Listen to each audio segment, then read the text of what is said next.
Now we're going to continue our series on how you can become a project management minimalist. This is part 2, the 10 steps to project success. Just a reminder, we introduced these 10 steps to project success in the last video. We also recommended that you get a reference tool, a one-page summary of each of the steps and the results achieved at this URL, michaelgreer.biz/10steps.pdf.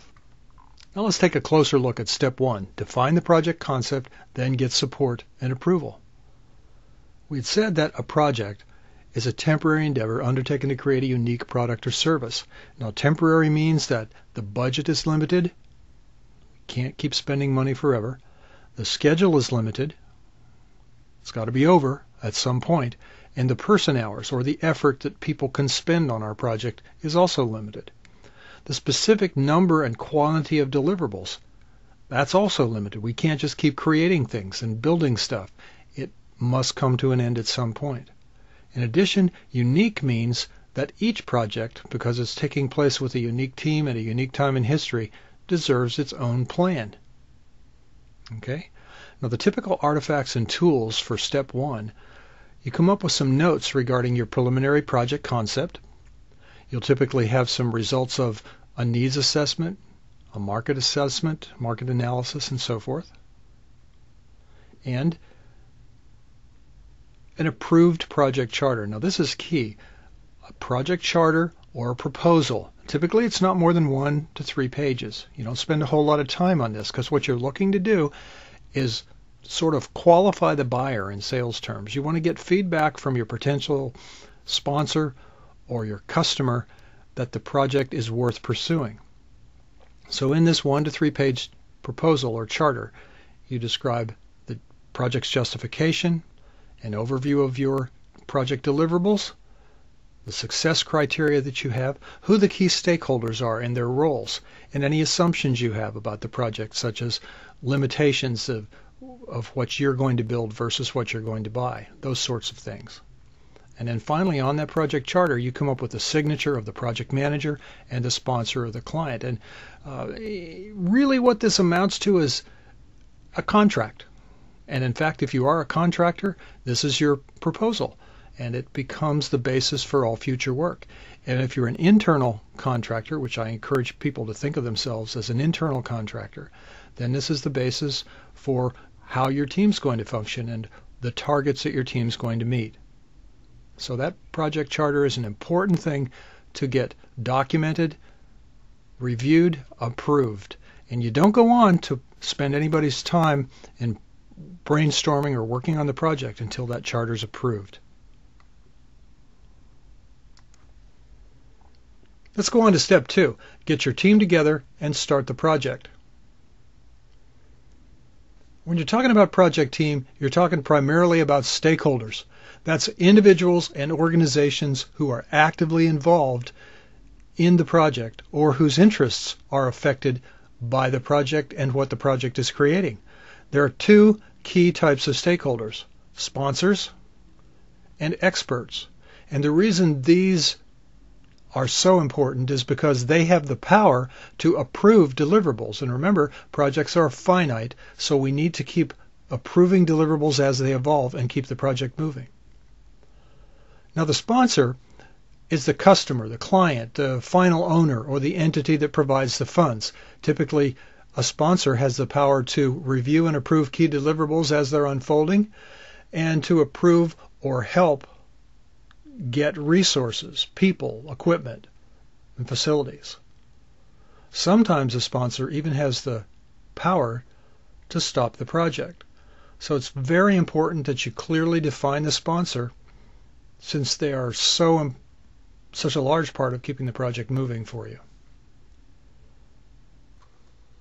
There are several different types of experts: externally validated through degrees and certifications, internally defined by job description and role, the self-evident or informal expert who has a history of just getting things done no matter what their role, and finally the self-proclaimed expert who can be particularly dangerous as they poke around and look at your project deliverables. So you want to get all these kinds of experts involved in your project.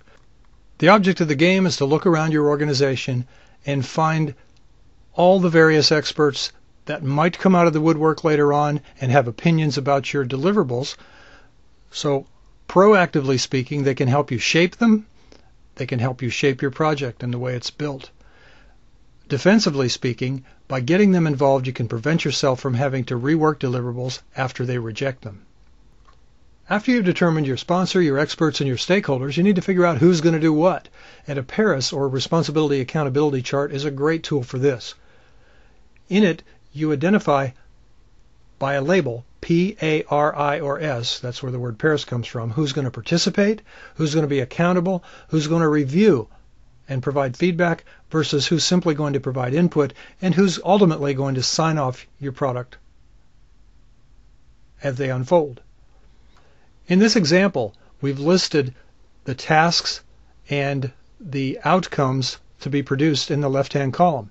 Across the top of the chart are the people who will be performing those tasks.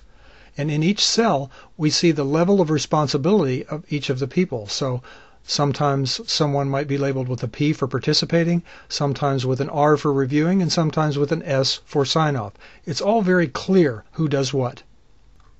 So here are your targets for step 2, get your team together and start the project. Typical artifacts and tools created are responsibility, accountability chart, a project organizational chart if the project is large and complex, written descriptions of project team member roles and responsibilities and specific ways they conduct their roles, a clear description of how sign-off and closure, remember because that's so important to a project which is finite, will be attained, and finally a nice kickoff meeting that clarifies roles, gets the project started, and gets everybody singing from the same page in the songbook. Now let's move on to step 3, figure out exactly what the finished products will be. And here we're talking about something called a deliverable. Every time your project team creates a tangible something, they're creating a deliverable. And here's the formal definition of a deliverable. Measurable, tangible item. Now, there are several different kinds of deliverables. There's the obvious deliverables that everyone's aware of, such as the completed house or the completed motion picture. And then there's the hidden ones, such as the blueprints, the scripts, the guidelines that go along, that have to be created along the way. And we use a work breakdown structure to find both the obvious deliverables and the hidden deliverables, so we can tease them all out and see them all, because every item that must be created by your project team is going to consume time, it's going to consume money, and it's going to consume resources. So we have to find all the hidden deliverables and all the obvious deliverables if we're going to make an accurate, or what I call high resolution, project schedule, project scope statement, and description of work tasks. Now here's an example of a work breakdown structure for the somewhat difficult to achieve project goal of a log cabin lifestyle. Notice that in the cabin column are all the things that most of us would think of right off the top of our heads, the plumbing, the electrical, the landscaping, all that kind of stuff. But by putting a team together and brainstorming and really pulling everyone's experiences together, we come up with a much broader picture here. Somebody reminds us that we have financial issues such as insurance and construction costs and the down payment itself, and that there's furnishing that we have to consider as well when we're planning our log cabin lifestyle. And then there's the services such as the cable television if needed, and the electrical, and all that other stuff. So all of these things, by brainstorming as a team and coming up with a chart like this, we can get a better idea of what all of our specific deliverables are that have to be created. So it's very important to do the brainstorming, to think tangible, and you can do this with a mind map. You can use yellow stickies. You can use a bunch of flip chart pages, sloppy fun stuff. So step 3, figure out exactly what the finished work products will be, results in a work breakdown structure, and we're using the word work as a noun here, which includes a description of the interim, the things like drafts and flowcharts and things, as well as the finished deliverables, all their purposes, functions, and what we mean by quality, and any rough estimates of quantity. So our target is really 2 things from this step: a work breakdown structure and a scope statement.